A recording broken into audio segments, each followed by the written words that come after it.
Hey guys, and welcome to my next flashlight review. Before we head over to the review, I thought I would give you a quick update on my man cave. As you can see, I moved all my flashlights here, so my collection is complete now. It's over 170 flashlights, so I'm really happy how this turned out. Here you can see my picture studio for the pictures I take from my written reviews I do on the Taschenlampen forum in Germany. I'm charging up my batteries for outdoor Beamshots later on, and my new video studio is also up and running now. I will do some more improvements, but I think like this it will be much easier for me to do my videos. So today we are going to take a look at the new Nitecore EC30. Before I start, I would really enjoy if you guys could give me some feedback how you like this shoot mode, if you like the light, if you think that I can improve some stuff. So I'm always happy for some feedback, even if it's negative feedback. So this packaging looks again familiar as we used to know it from Nitecore, so I just show you the top packaging. As you can see, this one is slightly different with the black design without the yellow, but again you can see the flashlight on it. I prefer the top packaging, but this one is also pretty nice. As you can see, it's already printed on the package which LED is used, the Cree XHP35, and of course there are some of the features printed on the packaging, like for example the max output, max beam distance, maximum intensity, impact resistance, and waterproof. So I'd say we take out the flashlight.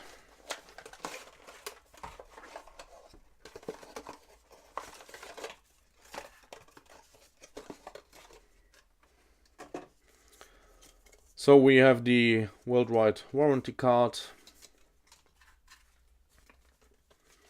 the user manual, again in several languages, English, German, all the most important languages are covered. We have a holster, standard as we know it from Nitecore, with the Velcro and the loop, and of course the attachment ring. And then we have a lanyard and two spare O-rings, and of course the flashlight. This one comes without a battery, so you need to get your own battery. I recommend to use batteries from Nitecore with high capacity and high discharge rate. This one is the low temperature one from Nitecore, which is pretty cool in the cold days like we have them at the moment. Battery is inserted with the plus button facing towards the light head. These threads are running smoothly as we know it from Nitecore. So people who know Nitecore a bit will be not surprised by this design. It is a design that has been used in the Nitecore Concept 1, so it has been proven to be a good design, otherwise they would not have produced another flashlight in this design. Personally, I don't really like the pocket clip here. I prefer pocket clips at the back or a bit more behind on the head, but I think that depending on the activity and preferences you are going to use this flashlight for. So as you can see, the engravings are pretty good readable. Serial number and the operating switch with a small LED in it. Before we start with the user interface, I wanted to give you some of the technical specifications. So some of them I already gave you at the beginning of the video. The length is 111.5 millimeters, head diameter is 24.5 millimeters, and the tail diameter is 23.8 millimeters. The flashlight weighs 65.5 grams without the battery. The maximum beam distance is 220 meters and the peak beam intensity is 12,100 candela, and it is waterproof to the standard of IPX8. The LED is sitting well centered in the smooth reflector. The glass lens is coated, of course, as we know it from Nitecore, so the production standards are really high at Nitecore. So from that point you can always buy a Nitecore, as they are really good quality. For the different output modes, I measured them in my Ulrich ball. So turbo is indicated with 1800 lumen. I measured 1750 lumen, so that's pretty accurate. For the high mode with 810 lumen, I measured 760 lumen. For the medium mode with 300 lumens, 260. For the low mode, 71 instead of 80 lumen, and for the ultra low 1 lumen, I measured also 1 lumen.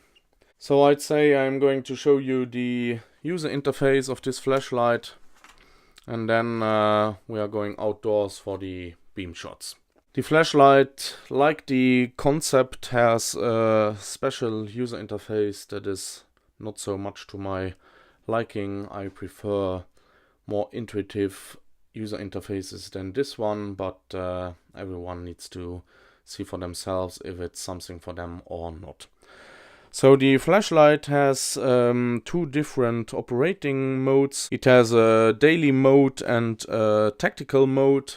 So to switch between the two modes, you need to unloosen the tail cap and then push the side button and turn. Then the flashlight will blink once or twice to indicate once for daily mode and two flashes for the tactical mode. After that, the small indication LED here blinks to indicate the battery voltage, so I'm going to show you this once again.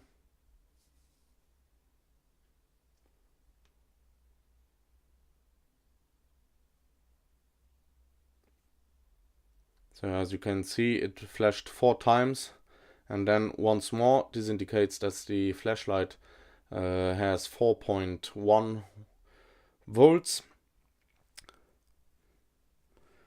Now we have the flashlight in the tactical mode because it flashed 2 times. To activate, you need to hold down the side button for a while, and then the flashlight will activate in the last used mode. To turn off, just one simple click. Now if you want to change the modes, you need to activate the flashlight and then keep the button pressed. Now the flashlight will cycle through the different output modes. Once the one you want is reached, just let go of the button. Now the flashlight is activated in this mode. Unfortunately, you can't switch between modes when the flashlight is on, so every time you want to change, you need to turn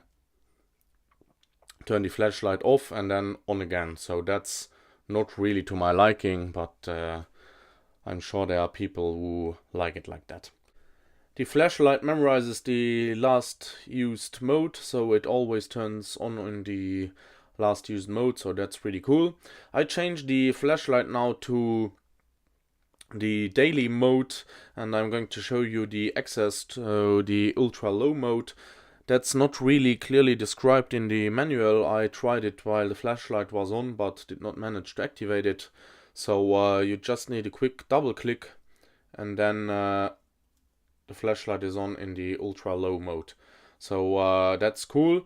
If the flashlight is on, you have direct access to turbo if you push down the button, but you need to pay attention that in turbo the light gets hot really quick, and it is not considered to activate the turbo mode too often, because then you risk to damage the flashlight. Even so, the temperature regulation kicks in, but once the flashlight is too hot, you won't be able to access turbo again. If you want to access the stroboscope mode, you need a quick triple click. Now you're in the stroboscope mode. If you hold the button down now, you go to beacon